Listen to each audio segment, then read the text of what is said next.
Beth Upton, welcome to the show. Thank you. Nice to meet you. Likewise, I'm excited to talk to you. I would love, I don't usually do this with meditation teachers, but your story is very intriguing to me. So I would love to start by just hearing a little bit about how and why you became a Buddhist nun. And I see here that you practiced and continue to practice in caves. So, yeah, I would love to hear some of your backstory before we get into the meat of the discussion. Well, to me, my life feels normal, because I'm the one who's in it. So what parts specifically are interesting to you? The fact that I ordained. Yeah, let's start there. Well, when and how and why did you ordain as a Buddhist nun? I was 25 when I ordained. I mean, there's always sort of loads of reasons that will lead somebody to take that decision. It's never just one thing. But in my case, I'd done a lot already by the time I was 25. I'd exhausted a lot of avenues. I'd learned a lot of things that weren't going to make me happy. And it was like the next thing that I was trying. So I'd been working in Sri Lanka, sort of post-tsunami Sri Lanka, doing some international development work, and found out about meditation there. Not found out, I'd heard about meditation before, but I started meditating regularly there. And it just struck me as a different way of going about my quality of life, like a fundamentally different orientation rather than seeking things outside of myself, sort of to do something on what's happening on the inside. And so when that chapter in Sri Lanka ended and I was thinking about what to do next, going deeper into meditation was one of the options. It ended up being the winning option. And then I wasn't particularly attached to the idea of ordaining. I just went around Southeast Asia looking for places to meditate long term. Eventually, I found the monastery that I ended up ordaining at. And I was just impressed by the quality of practice there, the amazing things that people were doing with their minds. I couldn't believe it. It blew my mind that these things were possible. And I decided I wanted to stay there until I had learned what they are teaching. And the majority of that community were ordained. It made sense to me to ordain in that context. And I loved ordained life. I think when I die, I will look back on it as some of the best years of my life. I loved ordained life. What blew your mind? What were people doing with their minds that blew your mind? Oh, where to start? There's so much amazing stuff in the world of meditation, enough for several lifetimes. And most people don't know. Most people think of meditation as something that you do each day, like go for a jog, like basic maintenance or something. But if you go deep into meditation, there's a whole universe of incredible advanced practices there. Maybe some of the things that are easiest to talk about for people who don't have a lot of technical knowledge of advanced meditation. Things like people discerning past and future lives and causality over lifetimes, some of the really advanced samadhi states. I remember one of the first group interviews I was ever in. So in the monastery where I trained, we only ever had group interview. It means if you wanted instruction, you were in a group setting and you asked your questions and received instruction in front of a group. One of the first ever group interviews that I was in, one of the nuns was describing her experience of the seventh jhana, which is the base of nothingness. And she was like this. And the teacher said to her, "Was it peaceful?" And she said, Yes, Bande, it was very peaceful. And he said, "For how long could you maintain your seventh jhana? This is a state which is like exquisitely refined, free from any thought, free from any distraction, no awareness of the body, no awareness of time." And she said, "For 2 hours, Bante." And he said, "Bit short." So this was like one of my first days there, bit short. And she was like, okay, to go off and do this amazing thing for even longer. And I had like a pretty good education in the UK. And I arrived there and was like, there's so much that nobody even ever told me was possible in this human experience, There's so much on the menu that nobody even ever mentioned to me that will do me so much better than the things that I've already been taught. And so I committed to stay there until I had learned what they were teaching. I have so many questions. I mean, you can go if you want, Dan, like go and do it if you want. It's still there. Monastery's still there. Yes, I know. And I have a lot of thoughts on that, but I'm going to keep myself out of it for a second. I just want to define two terms for people that you used. Samadhi, which is the Pali term, Pali being the now dead language that the Buddhist teachings were written down in, but Samadhi is the Pali term for concentration or focus, one-pointedness of the mind. Jhana states, Jhana, are these 8 interconnected rooms in the mind that are, I can only speak of them theoretically because I've not accessed them, that are apparently on offer, where as your samadhi gets really tight, I'm probably not the right word there, as your samadhi gets really refined, better, you access these 8 levels of, it's just amazing to me that you can see consistently over time that the mind, something about the human mind, has this access to these states of being, states of mind that have been described for millennia, that we can experience if we do the right kind of practice and get our mind focused in this way. So you're describing a scene where on your first day, one of the other nuns is like, yeah, I'm on level 7 for 2 hours. And the guy's like, yeah, well, the teacher's like, yeah, well, see if you can up that to 3 or 4. Yeah. But the other thing you said in there is about past and future lives, which you kind of just mentioned and moved along. And I guess my question to you is, if I were showing up as a 25-year-old at this monastery, the 25-year-old version of me would never have fucking done that because he was an idiot. But if I was 25 showing up at the monastery and somebody was saying, yeah, you can get the mind to the point where you can discern past and future lives, I would have said, I'm out. This is a cult. There's no way that's true. What about you allowed you to believe that was a thing that could be done? The whole of the nature of the Dharma, when it's being well taught, is what we call ehipassika, which is another Pali word, and it means come and see. So like ehi, come, passika, to see, come and see. So it's inviting your investigation. It's not requiring your blind belief. And there is a systematic practice by which you can come and see, is it really possible or not?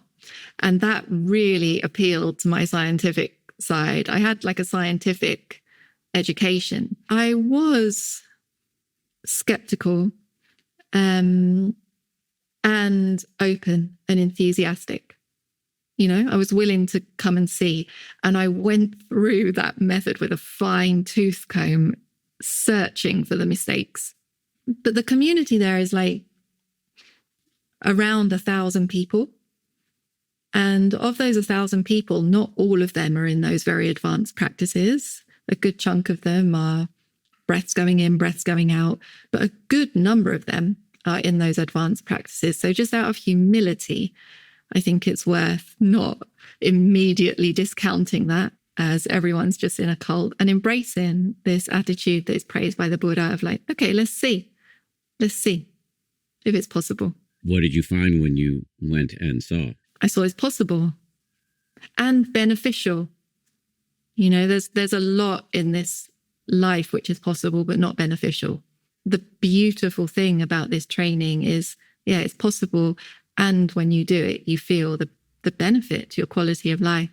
What is the benefit of having some insight into your past lives and future lives? How does that help? Because I would just be thinking about telling past versions of myself to buy Apple stock. Yeah, that's a really great question. I think like any tool, you can use it for benefit or not. And the way that you just described wouldn't be beneficial. So in the Dharma, we understand that at the root of everything which makes us suffer is identity. There's some me or mine, and all of the suffering crystallizes around that, right? So we've already got enough me and mine in this life to be causing us suffering. The danger when we see our past lives is that we just increase that amount of me and mine. And it's not only I suffered in this life, but woe is me, I also suffered in the past life and so on. And I also didn't get this. And so if we discern our past lives like that, leaning into the identity, then it can just increase our suffering, and there isn't really any benefit in it. It can also increase our pride. Look at me and what I can do, and I was this and I was that. So that would be the wrong use of the tool. The way that we use it for benefit is the opposite, and it's to deepen our understanding of non-self. So in order to use this practice to deepen our understanding of non-self, what we do when we discern the past lives is essentially ignore the concept. The concept is like, oh, I was an elephant, or I was a human, or I was a deva in my past life, or whatever it might be. And instead, we discern that past life as, to bring us here into the Abhidharma, we discern that past life as momentary phenomena arising and passing away. So it's moments of consciousness arising and passing away one after the other, and particles of materiality arising and passing away. And then what we discern is the causal relation between that momentary phenomena in the past life and the momentary phenomena that is happening now. And so what we can see is that every moment of experience that is happening now is conditioned by momentary phenomena in the past and momentary phenomena in the present. But what we have is impermanent moments conditioning other impermanent moments. And when we see that, we understand even more vividly, there's no me and there's no mine in the center of this. It's all just a momentary causal process. And that gives rise to a great unburdening, we could say, a great renunciation, a great unburdening. I'm going to do my best to restate that to you. And please, go on, you go for it. On the back end of I mean, it's a lot. You really you dive right in there. That's my job. Also, part of my job is to see if I can understand what my guest is saying as a proxy for the audience. So I'm going to see if I can restate it, and please correct me on the other side. Yeah, please do. I'd be happy to clarify. At the heart of the Dharma is letting go. And one of the hardest renunciations is this very natural identification we have with the self. I am this, I am that, I have an Instagram page, I have a resume, I have, dentist appointment, etc. And all of that is true on one level. Yeah, you're Beth, I'm Dan. In consensual reality, that's all true. But on an ultimate level, it's all just impermanent arisings within consciousness, which is itself also impermanent. So what's the point of looking at your past lives? It's not to reify your identity. It's not to concretize some sense of, look how good a meditator I am, or look what I was in my past lives. It's to see that everything that was and everything that will be and everything that is now are just these blips arising in consciousness, these impersonal, impermanent objects arising in the mind. And each arising is conditioned by this vast, incomprehensible gumbo of previous causes and conditions. And so understanding who and what you were in past lives, it's not to show off, it's to deepen your understanding that you are less solid than you think you are. Yes, that was pretty good. That was pretty good. Thank you. But now my identity, I feel, much more I am in this moment because you're inflating my ego. Because of the pride, it gets us, doesn't it? So that's an amazing thing to hear. And I want to point out that I don't know if you know Nikki Mirgafori. Yeah, I've never met her, but I know of her. Yeah, so she studied at the same monastery, to my knowledge, in the same school. There's a renowned Buddhist monk in Burma, Pa Auk Sayadaw.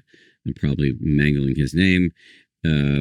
and he was her teacher and your teacher. And Nikki was on this show a couple of years ago and talked about her own work in this style of practice. So I will drop a link to that in the show notes. But I'm saying all of that to get me to this guy Pa Auk Sayadaw, because his way of teaching is renowned to be incredibly rigorous. Where you, if memory serves, you really go through the jhanas before you even do the what most of us are doing on a daily basis, which is, mindfulness or insight practice. And so I'd be curious to hear more about like how your mind encountered that level of rigor and, whether it's for everybody. I would describe the Pa Auk training as being systematic and detailed. I guess you could say rigorous, but when you say rigorous, it makes it sound like it's hard work. And my experience at Pa Auk wasn't so much that it was hard work, but it is detailed and it's systematic. And that's sort of reflective of the personality of Pa Auk Sayadaw, whose name you pronounced very well. He is a very detail-oriented man, and he sort of delights in the detail for its own sake. What can be known, what can be discerned for its own sake. And so there's a lot of detail in the practice. As for the jhana training, so we can think of the direction of progress in meditation as moving from more coarse states to more subtle states. At first, when the mind is full of coarse objects and distraction, we're not able to know very subtle things. We're only able to know relatively coarse things. Later, like you said, the direction is letting go. So when we've put down some of those more clunky, more coarse things, we're able to stay with more refined things for longer. And so we can imagine that jhana training is essentially habituating the mind to be with very subtle things for a long time and not to get distracted by more coarse things, not to pick them back up. So a lot of the really interesting practices involve being with very subtle things for a long time. Discerning your past lives and causality across individual mind moments is subtle by its very nature. And so we do that training first to incline the mind towards subtle states. But inclining the mind towards subtle states is complex in and of its own right. It's not just like, be with that subtle state, get on with it, do it till you can do it.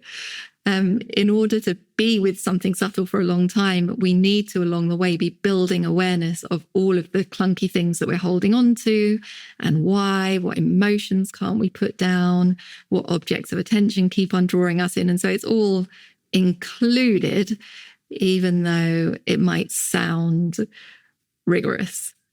It involves a lot of love and a lot of kindness and a lot of getting to know yourself and all of these things that people are doing when they are calling it, let's say, a mindfulness practice. So it's, even if you're on a Pa Auk retreat or you've been ordained in that tradition, you're still noticing some of the same things that we notice in meditation, us civilians, like hunger, desire, anger, ancient resentments, et cetera, et cetera. You're working with a lot of the same raw materials, but over time, you're getting down to levels that are really subtle. Yeah, you can't not see those things. It's maybe a meditation myth that you can just bulldoze your way into a samadhi state or into a jhana state. You can't. You have to see all of the things which are coming into your attention. You have to see your habits of mind. I think what we notice with the Pa Auk training is sort of different traditions have had to define their USP, if you like, sort of what they're leading with. And the Pa Auk tradition is really emphasizing those more refined ends of the practice. And so that's where all the vocabulary picks up. That's what the culture is built around. It's a magnet for people who want to practice at that level. But nobody gets to skip over dealing with hunger and irritation with the sound and feeling sad, and nobody gets to skip over that. We all have to learn how to deal with those things. What's the deal with the caves? What do you want to know about it? Well, why? Why not just stay in the monastery? Why sit in a cave? Yeah, so I had been at Pa Auk at that time for like just over 5 years. And I had practiced my way through the meditations that they were teaching. And I think what I really needed at that time was a little while to practice outside of the institution. Not because there's anything wrong with the institution, but as you or anyone will know, if you've spent a long time living full time within an institution, there's just like the way of doing things. There's the cultural blind spots. There's the bad habits that you pick up within that institution. There's the ways in which you're not challenged because, everyone's doing the same thing. So after those years, I just wanted a place to practice that wasn't within the monastery, where I could go over everything that I've learned in my own time, in my own pace, digest it.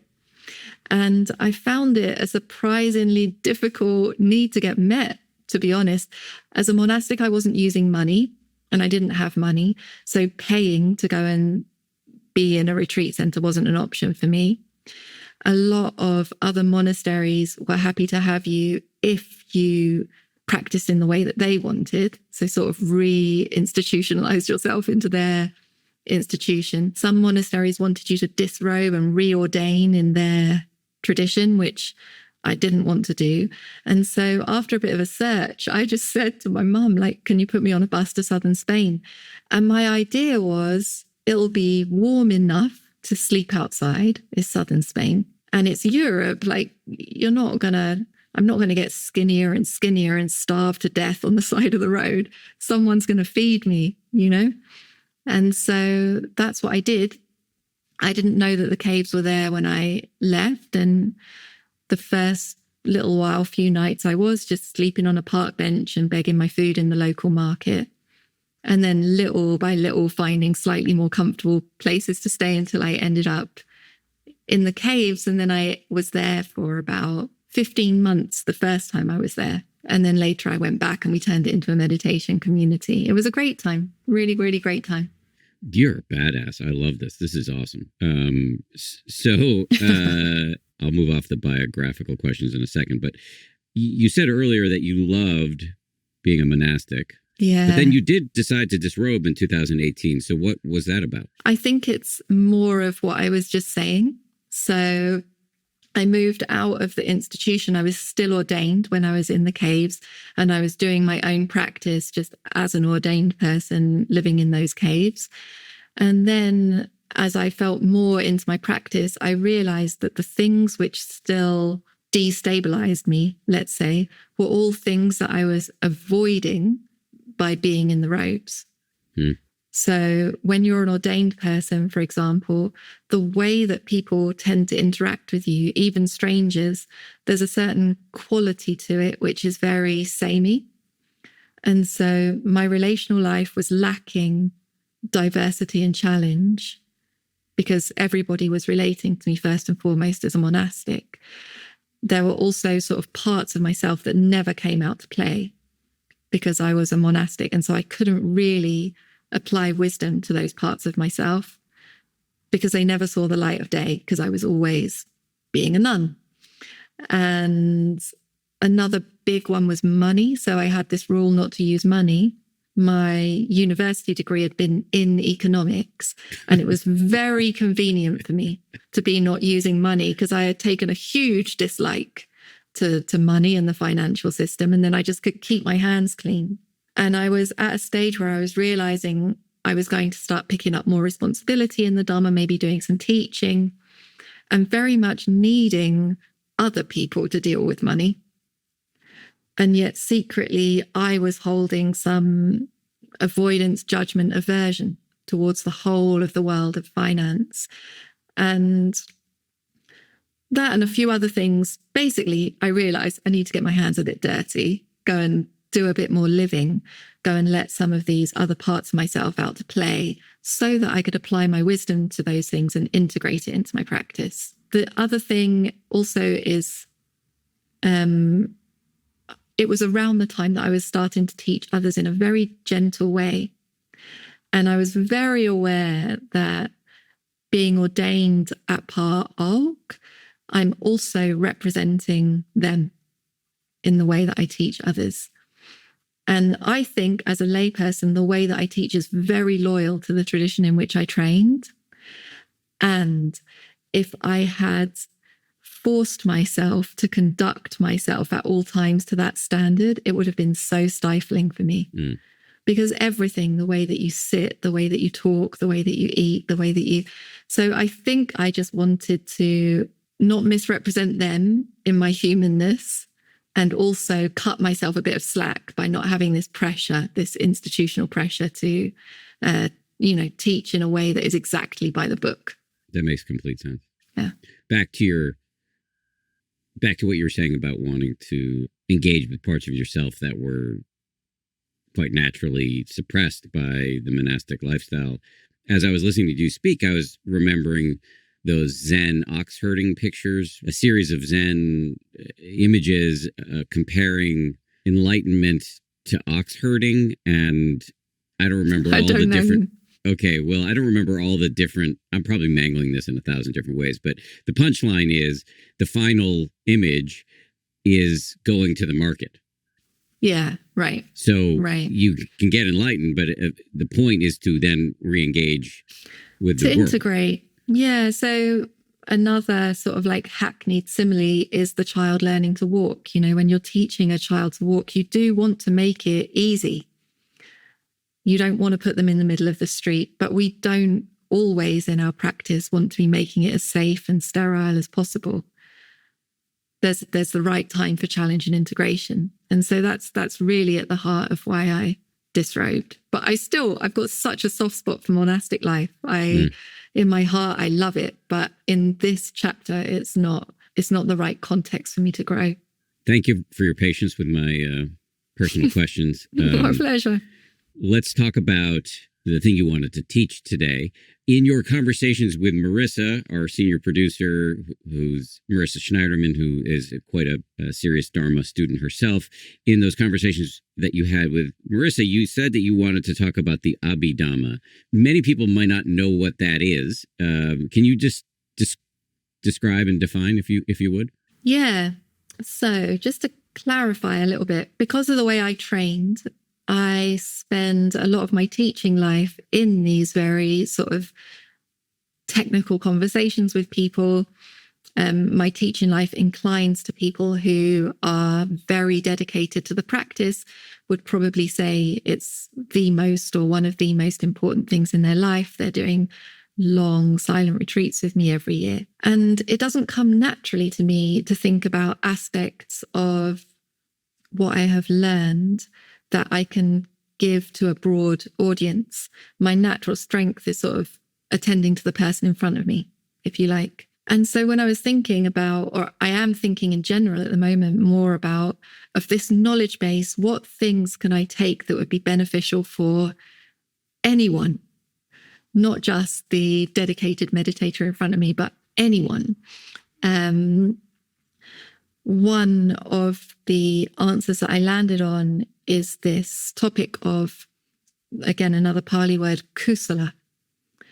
And kusala is like a quality of mind which has a group of mental qualities that always co-arise. It's like the beautiful thing that the mind can do, and it's essentially just one thing.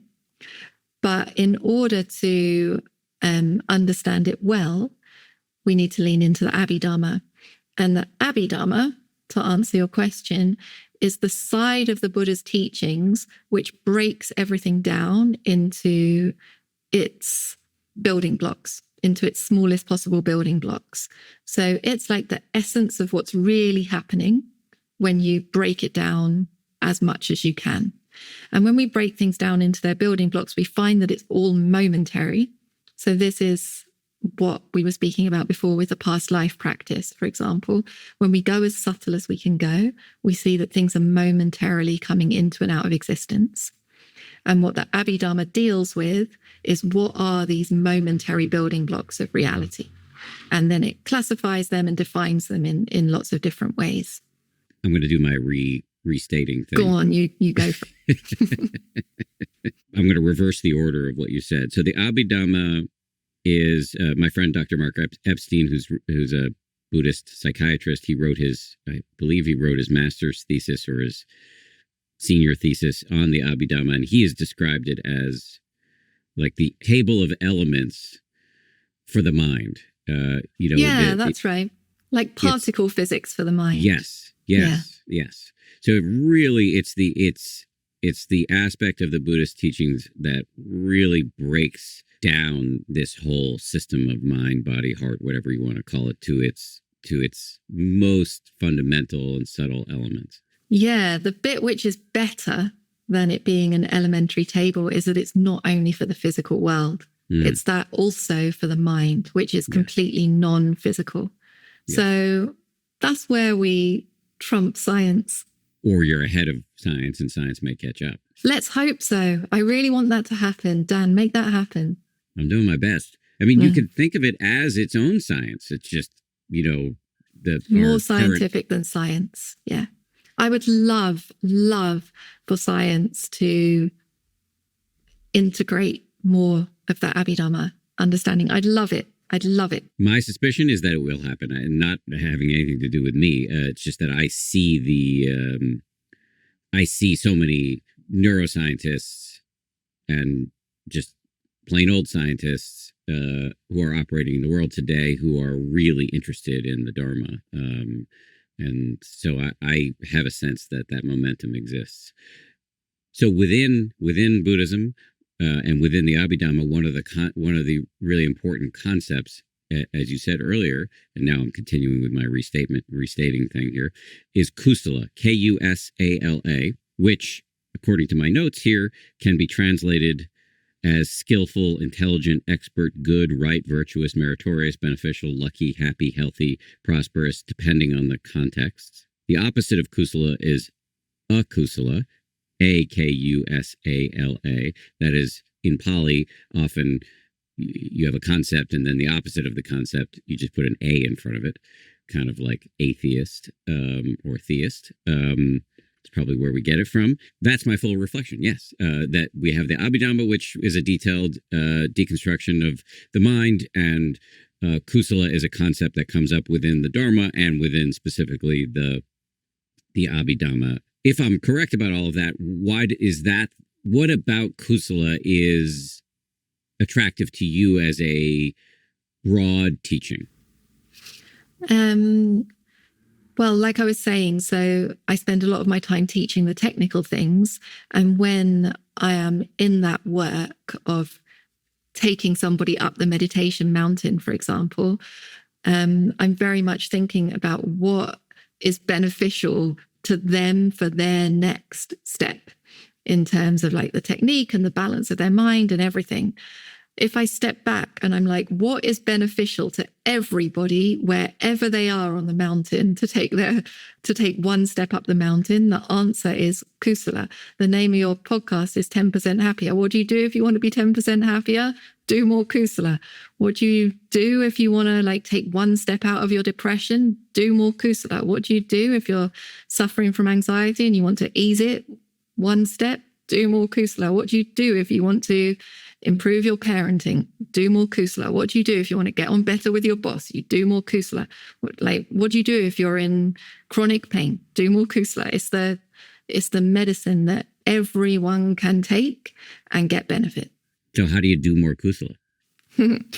Well, I think this is where the Abhidhamma really helps, because as you just said, like in your definition of that word, it doesn't translate easily into English. And we have words like skillful, beneficial, wholesome, good, and they are vague.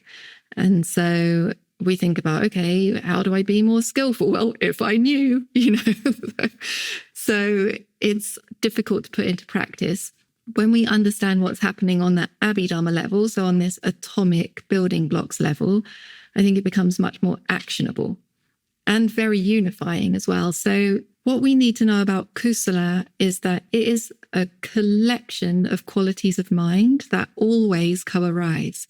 It's a law of the mind that these things come together. You can think of them like best friends that are handcuffed together. And so if you invite one of them to the party, they all come along. these qualities of mind are faith, which is not the same thing as blind belief. It is our confidence that what we're doing is good, right? So our faith, mindfulness, which I'm sure you will have spoken about a lot, our non-greed, which is our renunciation, letting go, generosity, contentment, our non-hatred, which is our acceptance, loving kindness, welcoming, embracing, our morality, which is like our conscience doesn't want to harm ourselves or others, wants to do the right thing. A basic mental balance, like nothing in too much excess. On a course level, we could think of this like no drama, nice and balanced, nice and even keel. Tranquility, a softness, lightness, flexibility. And then we have a proficiency, which basically means this kusala mind is good at its task. So a type of proficiency. And then the last one is an uprightness, which we could think of as authenticity, integrity, a truthfulness, but not just in speech, in the way that we conduct ourselves, straight and true, uprightness. When we know that we're dealing with this collection of mental qualities, then to do more kusala, we can pick any one of them and we'll be doing all of them. Let me be more generous today. Who could I give a gift to today? And without trying, you're already more tranquil, you're already more loving. You've already got more faith in the goodness of humanity. You're already more mindful. You're already more in line with your conscience. Alternatively, you could sit and think, what's weighing on my conscience? Where have I transgressed my own ethics? Let me make amends for that today. And you're already more loving, more generous of spirit, more faithful, more tranquil, all of the good things coming along together with it. And again, whatever is your context, whatever is your life situation, you can pick any of these, you can do any of them, lean into any of them, you get all of them together as a like added bonus, and you will feel better. I'm picturing like an abacus with horizontal rows and some sort of bead on each row. And if each of those beads is one of the component parts of kusala, all you have to do is move any bead, so it could be the mindfulness bead, all the way to the right, and automatically click all the other beads are in place. As soon as you're paying attention in a non-judgmental way, i.e. mindfulness, uprightness, faith, all those other beads click into place alongside it. In a true moment of mindfulness, all those things are there, and it's kusala. Yes, that's right. Even in that you just said, mindfulness, i.e. paying attention in a non-judgmental way. So even in that, you're conflating two of those different mental factors, mindfulness and non-judgment. You notice they come along together, but they're actually two different things. They're two best friends handcuffed together. The part which is mindfulness is not forgetting what you're doing, not forgetting to stay with your object of attention.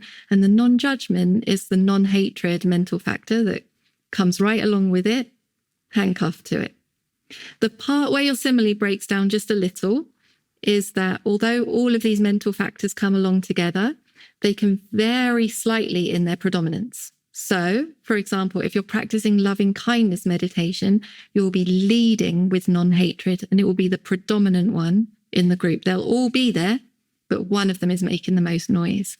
If you do prostrations to the Buddha, you're leading with faith. It will be the loudest one. All of them will be there, but that one will be the strongest. So it's as if when the beads click onto the right side, they each inflate or deflate based on which one is in the lead. Yeah. Or like maybe instead of they're connected by a rod, they're connected by an elastic or something. We could work the simile. But yeah, you're right. You're right. I do appreciate when you correct me, and I would encourage you to keep doing that. Pleasure. The point here is not for me to be right. The point is for the people listening to this to understand. Okay, so you're saying if the goal is kusala, to have a healthy, wholesome state of mind, which will help us be 10% happier, 10% less depressed, 10% less addicted, whatever it is. So we all want this. We all want kusala. So and there are, I can't remember how many factors, maybe it sounded like about 10, that are non-negotiable component parts handcuffed together that co-arise in any kusala moment of mind. We can pick anything off that menu: uprightness, non-hatred, generosity, mindfulness, and just focus on that, and we will get happier. Yes. Don't you think more people should know? It's like a basic law of how everybody's mind works. It's happening in everybody. It's like a law of the mind, and we don't know. To me, that's a tragedy. That's a tragedy. Well, you are remedying that. With your help. With your help, Dan. Yeah. We're both in a kusala mind state right now. We are, yeah. Let's go a click more practical. If I'm listening to you, Beth, speak about this, tell me more about how I can design my busy life, because a lot of people are listening to this while driving or washing the dishes and they don't have a ton of extra time. How can I design my busy life to get more of this kusala thing to which you keep referring? When I'm speaking to meditators, I often suggest that we sort of break our day down into different sections. So one section might be time where you're really just not doing anything. And we tend to fill that with scrolling our phone or distracting ourselves or whatever we do. But really, you're not doing anything and there's nothing particularly useful for you to be doing. So my advice to meditators at that time is meditate. But if you're not a meditator and you're not inclined to meditate, it's worth making an inventory of those times and committing, rather than filling them with distraction and junk. What kind of kusala piques your interest? Would you like to do a gratitude practice? Would you like to do a generosity practice? In the last relationship that I was in, we had a kusala hat where we put people's names in the hat. And if we had some downtime, we'd pick someone's name out and we'd plan a little kusala that we could do for them, like something nice that we could do for them. That's the time of the day when you've got nothing useful to be doing. Basically, like meditate or make a list of different types of kusala things that you would like to do and do them at that time. Another chunk of the day, like the second chunk to work with, is all of the things that we do in a day sort of on autopilot. So it's not requiring much active attention from us, but you've got to be doing those things. You know, you've got to be doing the laundry, you've got to do your commute, you've got to chop the vegetables, you know, whatever it is that you've got to do, you've got to answer the emails. And so for those activities, usually what I suggest to meditators is that you train yourself to do those things with your attention on whatever is your meditation object. Because realistically, there's enough space in the mind to be with your breath or be practicing loving kindness or whatever meditation you're doing, mindfulness of the body, alongside doing these kind of autopilot activities. For people who aren't meditators, again, you could just think, what kusala can I bring to this activity? Can I chop the vegetables as a service to the people who will eat them, or with gratitude for the people that planted the vegetables, or, you know, whatever it might be? When I'm on my commute, can I do well wishes to the other people on the train? Can I, you know, whatever it might be? Because you know that you're going to have to do those things every day. So if you start to build into your habit to do it in a kusala frame of mind, then it's going to compound over time, because the habits will become sort of like snowballing, reinforcing themselves. And then we've got the things that we have to do each day, which do require our active engagement, right? So, for example, now I'm doing this podcast with you and it's requiring my full attention, or, you know, whatever we have to attend to in our work life or our parenting or whatever it might be, where we do need to be fully engaged with the activity. So in those cases, first of all, I would suggest people to have a look at, are there any of these things that you are having to give your full attention to that you know it's almost impossible to do it with a kusala mind? You hate it. And if that's the case, then gradually, obviously, we can't just immediately change our lives. But We are responsible for our lives. We are the captain of the ship. And if there are things we're consenting to every day that just completely drain our kusala, we want to gradually start to steer our lives away from having to engage in those kinds of things. The things that we really can't get out of, again, we want to ask ourselves, what beautiful quality of attention can I bring to this activity? If I need to do emails for 2 hours a day, can I make each email an act of service, for example, or an act of patience or humility or renunciation? Or if I need to do a lot of parenting, can I make this my act of loving kindness? Or again, patience? Can I bring in more tranquility, whatever it might be? So what one or more than one of these beautiful qualities of mind can I bring to this activity that I must do? Can you go over the menu again? What are the beautiful qualities of mind that all co-arise in a moment of a kusala moment? Yeah, I'll go over them just quickly. So we've got faith, mindfulness, non-greed, non-hatred. I think non-greed and non-hatred are very boring translations for these two very powerful mental factors. But anyway, non-greed, non-hatred, our morality, like our conscience, mental balance, tranquility, lightness, softness, flexibility, proficiency, and uprightness. What's proficiency again? Proficiency is a type of good at what it does. So if you imagine a mind that is angry, for example, it will be rigid. And if you try to turn it to a task to get a job done, it's not going to do it very well because it's an agitated, unstable mind.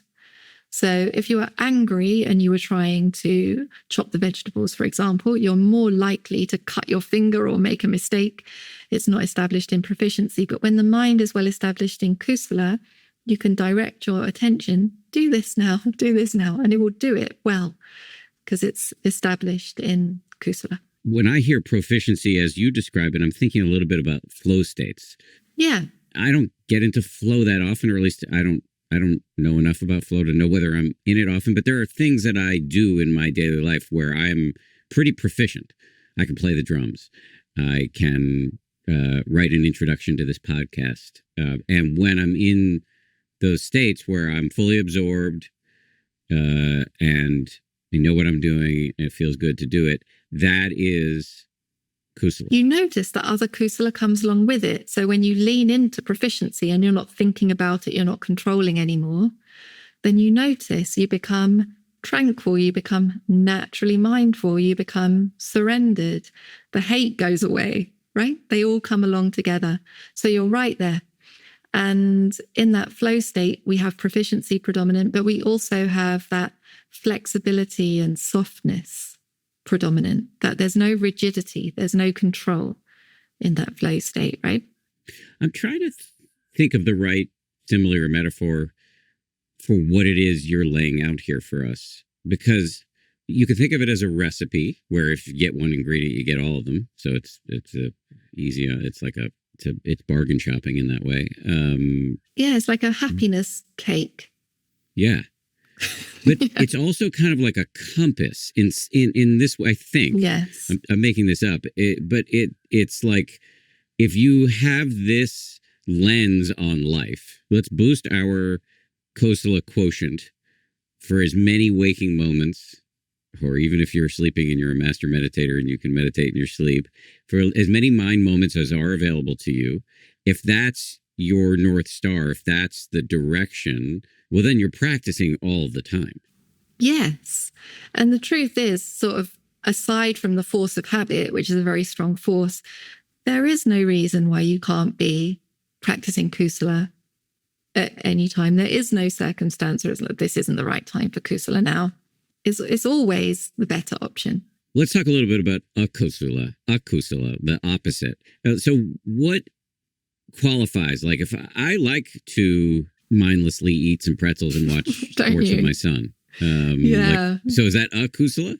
That is akusala. Yeah. So whereas kusala has just got that one flavor that now we've spoken about a lot, this all of these factors that are chained together. Akusala isn't like that. There's many, many different kinds of unwholesome things that the mind can do. We can be angry or prideful or greedy or lustful or many things, fearful, sad, loads and loads of different ways that the mind can be unwholesome. At the core of the reason why we fall into akusala is because we're addicted to that me and mine. So the aversive kinds of akusala, to oversimplify, are sort of doing a protecting function for that imagined me and mine. And then the greedy kinds of akusala are doing a nourishing function for that imagined me or mine. So you're like, my body and my pleasure, where are those pretzels? But there is no your body and there is no your pleasure, right? So there's that wrongly imagined me and mine that we're serving through all of that akusala, which is what makes it akusala.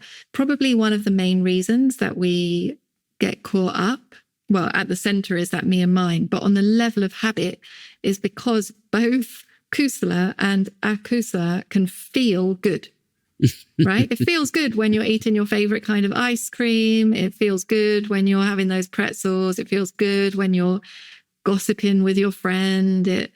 There's lots of things in the realm of unwholesome that feel good for a little while. It's not as refined of a pleasure as you get through the kusala, but it is our habit. And it's sort of a more coarse form of pleasure that is somewhat addicting. So the Buddha famously said, if you want big happiness, give up the small happiness, give it up. We're addicted to this small happiness of the akusala, which is like gratification to our ego, gratification to our senses. And so we keep on missing the opportunity to do the kusala. And when we do that, it's essentially a habit shift. And the habit is away from something slightly more coarse and again towards something slightly more subtle, but actually far more gratifying. My meditation teacher, Joseph Goldstein, who I've worked with for 15 years or whatever, he makes this attempt that I find, it doesn't always work for me, but in that I can't always operationalize it in my life, but I do find it does work for me intellectually. To me, it's a winning reframe because we can hear. I think it's possible to hear what you're saying about giving up these small forms of happiness, which is referred to within the Dharma as renunciation, which is not always the most winning term for Westerners. We don't love it, but Joseph tries to reframe it as non-addiction, which I actually do think works for the Western mind, because we know that it sucks to be addicted. So I'd be curious to hear if you have any thoughts on that. I think it's a beautiful reframe. Yeah.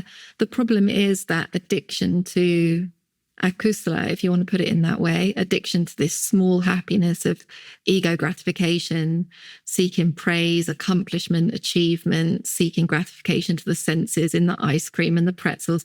It's such a culturally normalized addiction, culturally praised in a lot of cases. Yeah. It's the way that people connect and feel included with each other that I think it's probably quite a difficult reframe for people to maintain, because we're not walking around pointing out to each other that we're addicted. We're really encouraging each other. We're pulling people into this world of the small happiness again and again and again. And I think Joseph is right. It is at its core, it's an addiction. Yeah.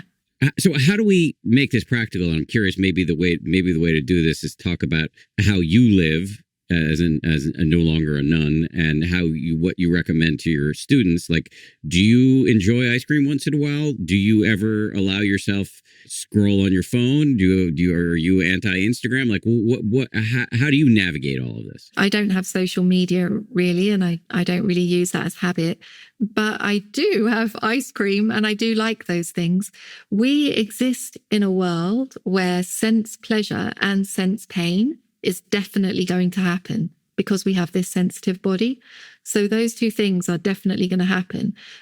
The solution isn't just avoid anything that might feel good with the body and only do things which feel painful with the body. The Buddha made that mistake. It's not the right way. The idea is that we can allow this body to experience both pleasure and pain, but where we are getting our gratification from is not that momentary pleasure.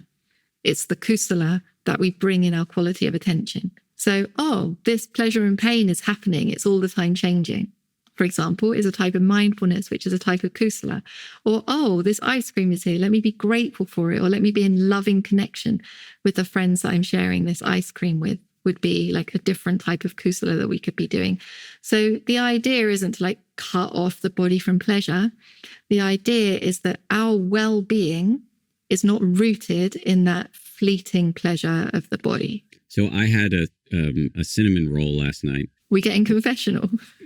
No, I don't feel any guilt about it. But I don't. Maybe I feel a little guilt about it. But anyway, I had a cinnamon roll last night, and it was awesome. And I don't know if my eating of it was, if my mind was in a kusala or a kusala state. But one way I could imagine making it truly kusala while eating the cinnamon bun is to notice how the pleasure comes and goes. Yeah, and that's one way. Exactly. And right. So I can, another Buddhist term that we use in the West is a pejorative, but it's actually, there's a lot to it, I think, in a positive way, is disenchantment, like waking up from the spell. And so you can, if you're really paying attention while you were eating a cinnamon bun, which I frankly wasn't, that's the confessional part, you can see, okay, I get this big hit of dopamine. It's chewy and the frosting is really sweet. And, but there's suffering embedded in the happiness there, in the pleasure, rather. And if you're paying attention, you really see that. Then it becomes this tasteless mush in your mouth that you then use this weird thing called the tongue to shove back down your gullet. And if you're really paying attention, you can turn anything into kusala. That's right. And can you see in that example that you just gave, had you done that, you've gifted yourself in that moment a better happiness. You've not denied yourself anything. You've increased your quality of life by moving your framing to something kusala in that time. You've elevated your quality of life, right? You haven't denied yourself anything. You've gifted yourself a bigger happiness. So if we use this compass, this kusala compass, or if you want to use a different simile, metaphor, the recipe for the happiness cake, the happiness cinnamon bun, it's not living in a hair shirt. It's not shaving our heads and becoming a nun necessarily. Do that if you want. One could do that. Yes. We're not living in a harshly abstemious life necessarily. We're walking the middle path between total self-denial and self-mortification, as the Buddha did before he got enlightened, and total sense pleasure, which will never actually get you anywhere. Right. It's like I said, wherever you are on the mountain, if you're just starting out, taking your first step on the mountain, or you're caught up in thorny bushes, or you're sinking in a sinkhole, or you're like right near the top, do more kusala. You'll feel better. You'll be on your way up. Beth, this has been a huge pleasure. Thank you very much for doing this. It's so great to meet you. I really appreciate your time. Thank you for having me, Dan.